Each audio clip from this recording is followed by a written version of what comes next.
The Beginning After the End. Volume 8. Capítulo 281. Um passo à frente. Enquanto minha visão era inundada por um mar roxo, eu podia sentir meu núcleo de éter sendo drenando lentamente. Quando meus sentidos entraram no cubo de pedra, tentei olhar mais profundamente para dentro. Parecia que quanto mais eu viajava, mais difícil se tornava. Enquanto eu flutuava por este espaço, a viscosidade semelhante à lama logo engrossou e endureceu até que finalmente parecia que eu estava empurrando uma parede de tijolos. Mesmo enquanto eu estava desconectado do meu corpo, eu podia sentir minha respiração ficando curta e irregular, como se eu estivesse respirando através de um pano úmido. Esforçando-me para empurrar essa parede que me impedia de me aventurar, bombei mais éter para fora do meu núcleo até que finalmente fui capaz de me mover através da parede. Descrever a experiência de minha mente tocando a superfície da relíquia cuboide em palavras seria subestimar a complexidade de tudo isso. Formas geométricas em padrões e movimentos aparentemente aleatórios flutuavam ao meu redor. Eu não conseguia ver um fim para o quão longe esses poliedros iam, mas por algum motivo, eu sabia que havia um limite dentro desse caos. À medida que mais éter fluía do meu núcleo para este reino dentro da relíquia, os poliedros começavam a mudar. Eu não estava mais apenas observando, mas realmente afetando essas formas geométricas como se meu éter estivesse ressoando com essas coisas. Fiquei perdido em um transe enquanto tentava decifrar os padrões, movimentos, formas e tamanhos de todos esses poliedros que formavam este reino dentro da relíquia. Usando o éter dentro de mim como membros metafóricos, combinei, classifiquei e categorizei esses poliedros em um esforço para entender o que este guia complicado estava tentando me dizer. Finalmente, quando minhas reservas de éter caíram para cerca de 1/10 de sua capacidade, fui retirado do reino. Quando minha consciência voltou, me vi sentado na mesma posição em que estava no sofá. A única coisa que mudou foi que o quarto, antes bem iluminado pelo sol da tarde, agora estava quase completamente escuro. Você finalmente terminou? Regis perguntou, levantando a cabeça enquanto se enrolava ao meu lado. Eu encarei o sol crescente. Por quanto tempo fiquei fora? Cerca de 5 ou 6 horas. Eu perdi a conta depois de adormecer. Você precisa dormir? Eu perguntei. Regis deixou escapar um largo bocejo antes de responder. É como um modo de economia de bateria. Eu consumo menos éter quando estou dormindo, então posso acumular mais éter ambiente. Que cão peculiar você é! Vá se fuder! Ele reclamou antes de pular do sofá. Então, você aprendeu alguma coisa com o cubo? Eu nem sei o que eu deveria estar aprendendo. Eu soltei um suspiro. E o pior é que eu gasto éter tentando estudar este pedaço de rocha. Droga! E eu pensei que aprender essa habilidade de dobrar a realidade ia ser fácil. Disse Regis sarcasticamente enquanto se afastava. Eu o chutei abaixo do rabo, obtendo um grito agudo do meu companheiro. Nunca pensei que sentiria falta dos dias em que era incorpóreo. Ele resmungou antes de se virar para mim. Então, qual é o plano? Parei por um momento. Temos alguns dias livres de qualquer jeito, então podemos também aprender um pouco mais sobre os habitantes locais. O evento de concessão é algo que eu gostaria de conferir junto com as escolas amanhã. Regis olhou para mim em silêncio com uma expressão ligeiramente atordoada. Fiz uma careta. O que foi? Nada. É só que, eu pensei que você estaria arranhando sua pele tentando encontrar uma maneira de chegar às próximas relictons ou algo assim. Ele murmurou. Tenho estado muito nervoso ultimamente, não tenho. Eu cocei minha bochecha. Regis deu de ombros, sua juba de fogo púrpura tremulando. É compreensível.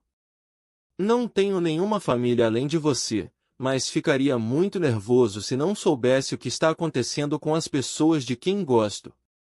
Fiquei em silêncio, surpreso com a menção indiferente de Regis a mim como sua família. Nunca me ocorreu que ele não tivesse mais ninguém além de mim. Mesmo nessa forma canina dele, eu ainda via Regis como uma arma? Regis estreitou os olhos penetrantes. O quê?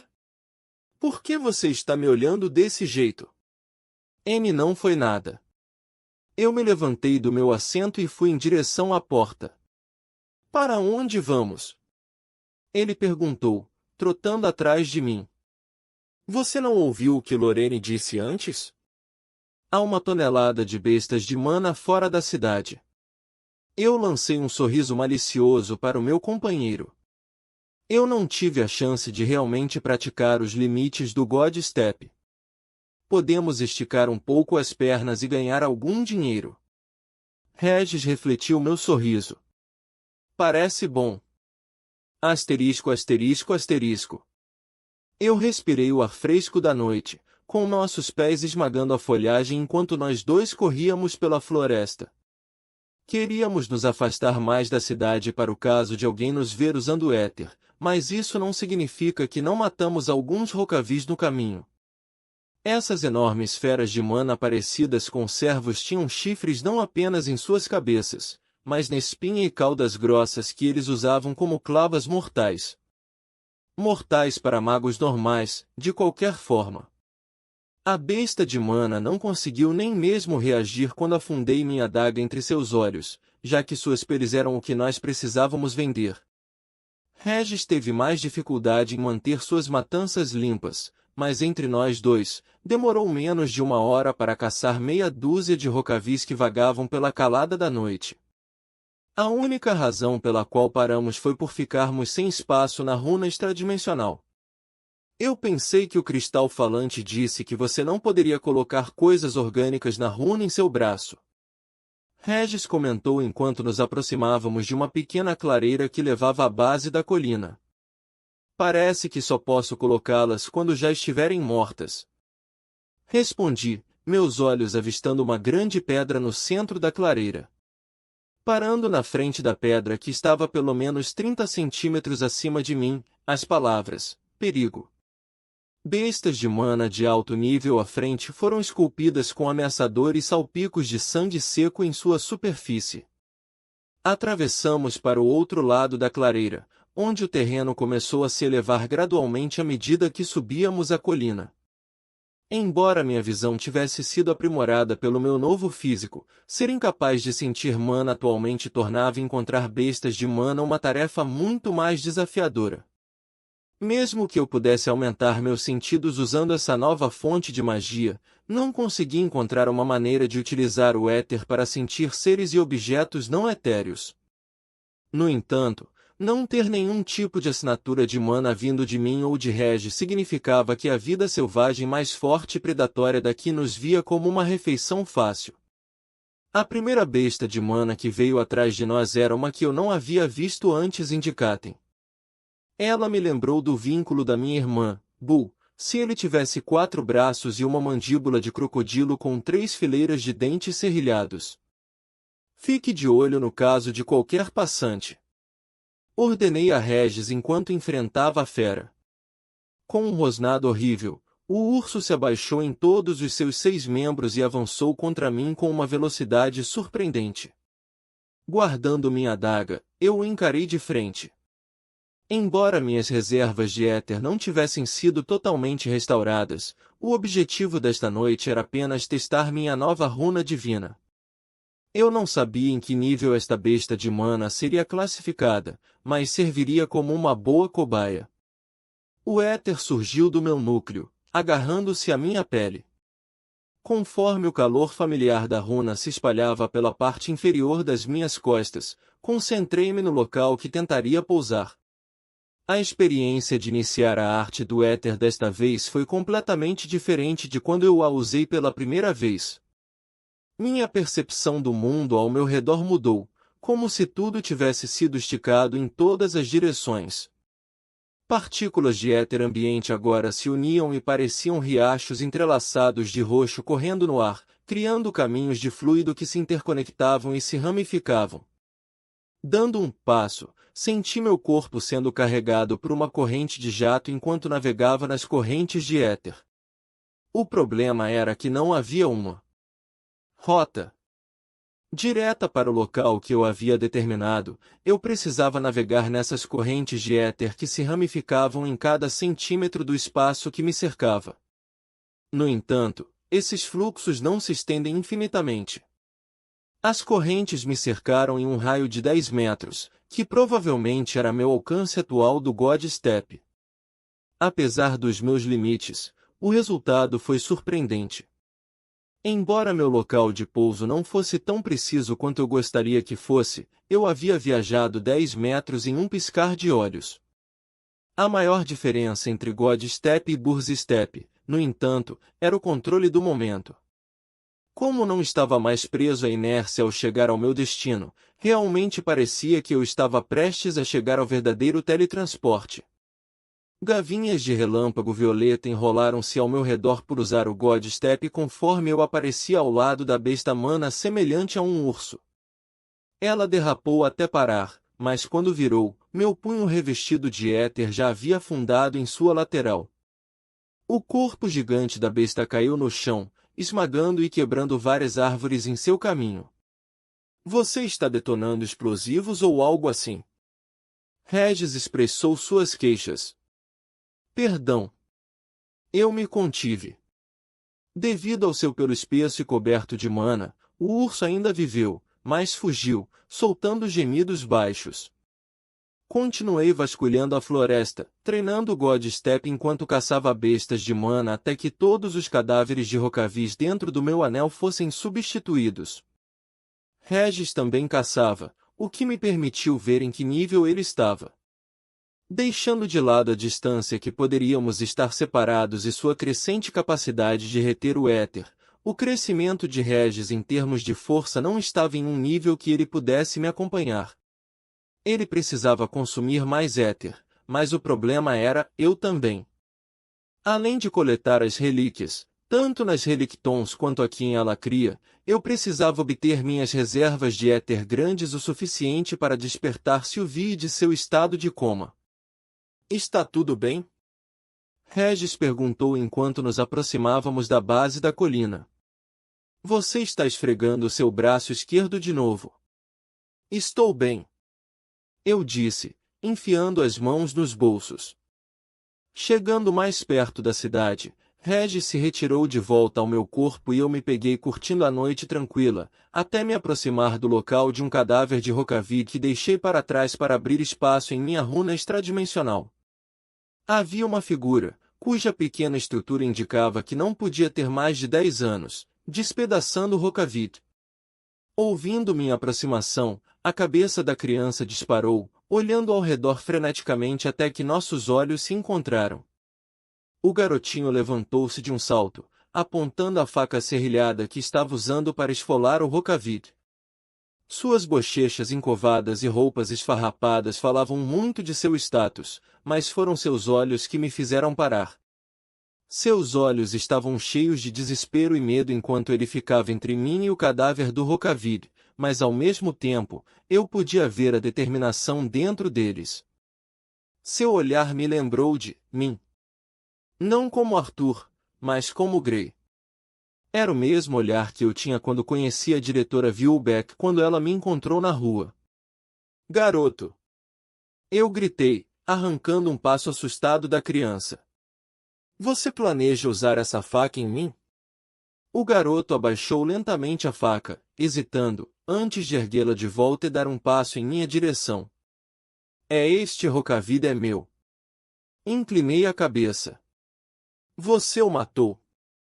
Ele fez uma pausa, abaixando a cabeça. Não. Eu dei um passo em direção a ele. Então por que é seu? Eu encontrei primeiro. Eu me escondi e esperei, mas não havia ninguém para reivindicá-lo. O menino falou, sua voz de tenor abatida, mas forte. O que você planeja fazer com isso? O menino se manteve firme enquanto eu continuava a andar em sua direção, segurando sua faca trêmula no alto. Minha família precisa disso. Se eu puder vender a pele, podemos comer. Eu soltei um escárnio. Não seria mais simples comer apenas a carne do Rocavid? Seus ombros desabaram. Eu não consigo carregá-lo. Caminhei em direção ao menino sem responder, assustando-o. Em vez de recuar, no entanto, ele avançou em minha direção com uma mão sobre a outra segurando a faca que estava apontada para mim. Fazendo tropeçar enquanto tirava a faca das mãos com um movimento rápido, o garoto caiu de cara no chão. Abalado, mas ainda determinado a lutar pelo cadáver do Rocavid, ele se levantou de um salto e se lançou em minha direção com as mãos nuas. Eu dei um passo para o lado e o fiz tropeçar mais uma vez antes de pegar o cadáver pelas patas traseiras. Onde é sua casa? O menino se levantou, confuso com minha pergunta. Inclinei a cabeça. Você não queria este cadáver? Sim. Ele gaguejou rapidamente. Ele se virou e começou a liderar o caminho antes de parar. Virando-se para mim, ele me olhou com medo. Você não vai machucar minha família, certo? Olhando para o menino, deixei escapar um suspiro. Qual é o seu nome, garoto? Belmont. Disse ele com cautela. Vou deixar isso perto o suficiente de sua casa, onde sua família pode vir e te ajudar a pegá-lo depois que eu sair. Respondi. Isso parece bom. Belmont assentiu com a cabeça antes de sair correndo. Senti o cheiro da casa de Belmont antes que pudesse vê-la, a área sobre a qual Chumo e Sembi me falaram. Barracos feitos de madeira lascada e outro material descartado alinhavam-se na zona cercada na periferia da cidade. As tochas estavam mal acesas, deixando a maioria das casas envolta em escuridão. Você pode simplesmente deixar isso aqui, disse Belmont. É. Eu murmurei, meu olhar ainda observando a visão em minha frente. Para minha surpresa, Belmont fez uma reverência, as roupas esfarrapadas mostrando as costelas expostas. Ele me deu um sorriso cheio de dentes que finalmente o fez parecer uma criança. Muito obrigada, senhor. Voltei para minha residência, minha mente incapaz de esquecer o que tinha visto. Mesmo em Dicatem, os poucos escravos que eu tinha visto antes de serem banidos estavam em melhor forma do que Belmont. Não achei que você fosse tão altruísta, disse Regis, enroscando-se no sofá de couro. Especialmente considerando seu ódio pelos alacrianos. Não sou altruísta. Retruquei, sentando-me também. Ele acabou de me lembrar de alguém. Regis apenas deu de ombros antes de voltar ao modo de economia de energia. Embora ele não precisasse respirar, a juba roxa como fogo em sua nuca começou a pulsar ritmicamente e eu pude ver as partículas de éter sendo lentamente absorvidas por ele. Enquanto o silêncio pacífico pairava no ar, eu verifiquei o que eu tinha. Eu não era mais um rei, nem uma lança. As únicas coisas que eu possuía eram minhas roupas, a faca de Caera, a pedra de Sylvie, a relíquia de Cubo e os cadáveres de algumas bestas de mana. Mesmo assim, apesar de meus poucos pertences, o que mais pesava em minha mente era a criança. Esta era a sociedade que a Grona havia criado. Uma sociedade onde, ainda mais do que Dicatem e até mesmo meu mundo anterior, se não tivesse força, você era jogado de escanteio como lixo. Não é minha função intervir, eu me lembrei. Tenho coisas maiores com que me preocupar. Com o sono me escapando, comecei a meditar, refinando o éter ambiente em meu núcleo, com um gosto amargo na boca. Desde a concessão de amanhã, a exposição e ainda além, eu estava curioso, mas também com medo de ver o que este continente teria reservado para mim. Este continente governado por divindades que viam essas pessoas apenas como armas e ferramentas.